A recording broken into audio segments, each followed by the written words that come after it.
మన ప్రాచీన భారతదేశ చరిత్రలో దాదాపు 450 సంవత్సరాలు అంటే 4.5 శతాబ్దాల పాటు ఓ పెద్ద సామ్రాజ్యముండేది. వాళ్లే శాతవాహనులు.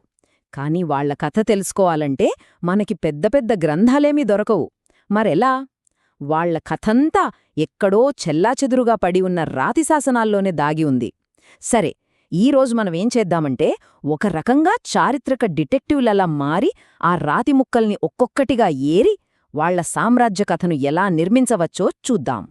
ఎప్పుడు చూడండి, శాతవాహనుల కాలంనాటి పుస్తకాలుగాని గ్రంథాలుగాని దాదాపుగా ఏవీ మనకు దొరకలేదు. అందుకే వాళ్ల కథకు మన దగ్గరున్న ఏకైక సాక్షులు ఈ శాసనాలే. ప్రతి రాయి ఒక క్లూ అన్మాట, ప్రతి అక్షరం ఒక ఆధారం. ఇప్పుడు చరిత్రకారులు అచ్చం డిటెక్టివ్లలా మారి మాట్లాడని ఈ సాక్ష్యాలను కలిపి ఒక పెద్ద చిత్రాన్ని ఎలా గీస్తారో తెలుసుకుందాం. ఉదాహరణకి కన్హేరీ లాంటి ప్రాంతాల్లో దొరికిన శాసనాలు, శాతవాహనులు ఎంతకాలం పాలించారు, పశ్చిమ భారతదేశం మీద వాళ్ల పట్టు ఎంత బలంగా ఉండేది లాంటి విషయాలు చెబుతాయి. వాళ్ల సామ్రాజ్యం చాలా పెద్దది, కాని దాని కథ మాత్రం రాళ్లమీద చెక్కిన ఒక పెద్ద పజిల్ని సాల్వ్ చేసినట్లుంటుంది. ఇది ఒక రకంగా మనకు సవాలే, కాని ఆలోచిస్తే ఇదొక అద్భుతమైన అవకాశం కూడా. ఎందుకంటే మనం ఎవరో రాసిన పుస్తకాల ద్వారా కాకుండా నేరుగా వాళ్ల కాలంలో వాళ్లే రాళ్లపై చెక్కిన మాటల ద్వారా వాళ్ల గురించి తెలుసుకుంటున్నాం.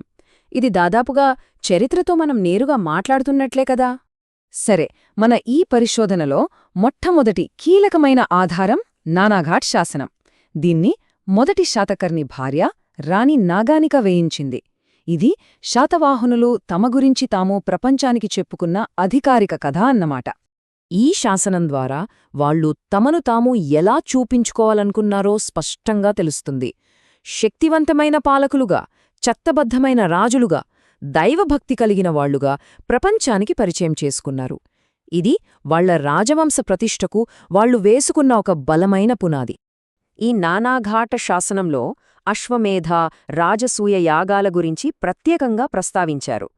చూడండి, ఇవి కేవలం మామూలు పూజలు కావు. ఇవి వాళ్ల సార్వభౌమాధికారాన్ని, అంటే తమకు తామే రాజులని చాటి చెప్పే రాజప్రకటనలు. వీటిని చేశామంటే వాళ్ళిక సామాన్య రాజులు కాదు, చక్రవర్తులని ప్రకటించుకున్నట్టే.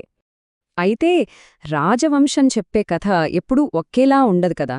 కాలం గడిచే కొద్దీ వాళ్లు తమను తాము ప్రచారం చేసుకునే తీరు కూడా మారింది.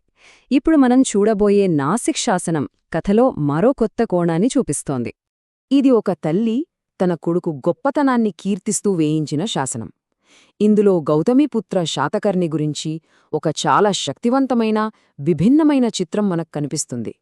ఇది కేవలం అతని విజయాల గురించి చెప్పడమే కాదు, అతని వ్యక్తిత్వం, అతని ఆదర్శాలు ఎలా ఉండేవో కూడా మనకు చూపిస్తుంది. ఇప్పుడు చూడండి, ఈ శాసనంలో కొన్ని బిరుదులు కనిపిస్తాయి. అవి చాలా ఆసక్తికరంగా ఉంటాయి. మొదటిది ఏక బ్రాహ్మణ, అంటే ఒకే ఒక్క బ్రాహ్మణుడు అని. దీనికి అర్థమేమైయుండొచ్చు? బహుశా అప్పటి వర్ణవ్యవస్థను సరిదిద్దినవాడు, లేదా దానికి తానే అధిపతి అని చెప్పుకోవడం కావొచ్చు. ఇక రెండోది క్షత్రియ దర్ప మాన మర్ధన, అంటే క్షత్రియుల గర్వాన్ని అణిచివేసినవాడు అని. చూసారా, ఈ బిరుదులు అతని సామాజికంగా, సైనికంగా ఎంతటి అధికారాన్ని చెలాయించాడో మనకు స్పష్టంగా చూపిస్తున్నాయి. అంతేకాదు, శకరాజు నహపాణుడిని ఓడించి వాళ్ల పశ్చిమ క్షత్రపుల అధికారాన్ని కూకటివేళ్లతో పెకిలించిన ఘనత కూడా ఈ శాసనం ఆయనకేస్తోంది. అయితే ఒక ప్రశ్న, రాజులు తమ గురించి తాము వేయించుకున్న శాసనాల్లో అంతా మంచే ఉంటుంది కదా. వాళ్ల గెలుపులు, గొప్పతనం ఇవే ఉంటాయి. మరి ఇదే పూర్తి నిజమా? కాకపోవచ్చు. అందుకే ఇక్కడే మన విశ్లేషణ ఒక ముఖ్యమైన మలుపు తీసుకుంటుంది. చూడండి, చరిత్రను సరిగ్గా అర్థం చేసుకోవాలంటే ఒకరి వాదనను గుడ్డిగా నమ్మేకూడదు. వాళ్లు చెప్పినదాన్ని వాళ్ల శత్రులేం చెప్పారో దానితో పోల్చి చూడాలి. ఈ పద్ధతి చరిత్రకారులకు చాలా ముఖ్యం. ఇప్పుడు మనం శాతవాహనులు చెప్పుకున్న కథను సవాలు చేసే 2 కీలకమైన శాసనాలను చూద్దాం. ఇవి వాళ్ల శత్రువులైన పొరుగురాజులు వేయించినవి. ఈ 2 శాసనాలు కథకు మరోవైపు చూపిస్తున్నాయి. కళింగరాజు ఖారవేలుడు ఏమంటున్నాడు? తను శాతకర్ణితో యుద్ధం చేశానంటున్నాడు.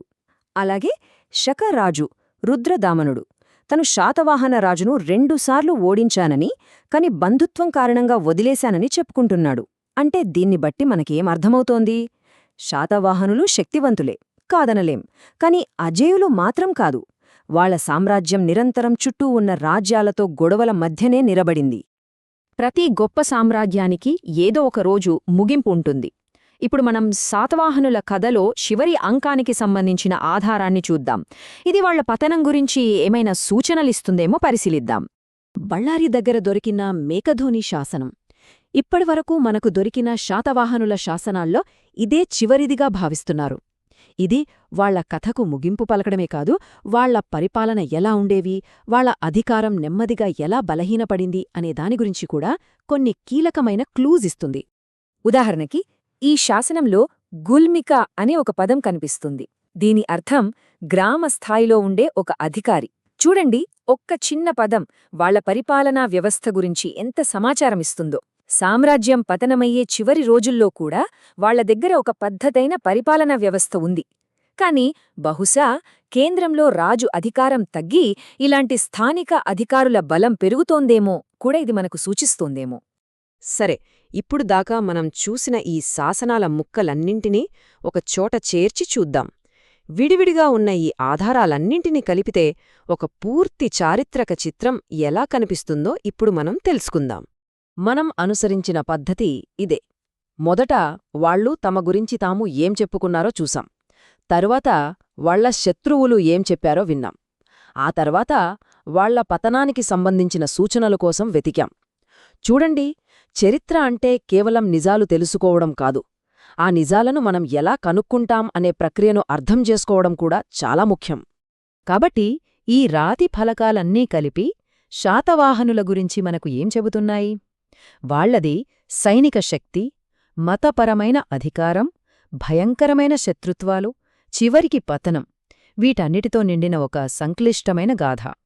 వాళ్ల కథ రాళ్లలో చెక్కబడిన ఒక బహుముఖ ఇతిహాసమన్నమాట. ఈ ఒక్క ప్రశ్నతో ఈ విశ్లేషణను ముగిద్దాం. మన ఆధారాలను ఎలా చూస్తాం? కాలగర్భంలో కలిసిపోయిన ఇంకెన్ని కథలు మనకోసం ఎదురుచూస్తున్నాయో అని ఆలోచింపజేస్తోంది కదా.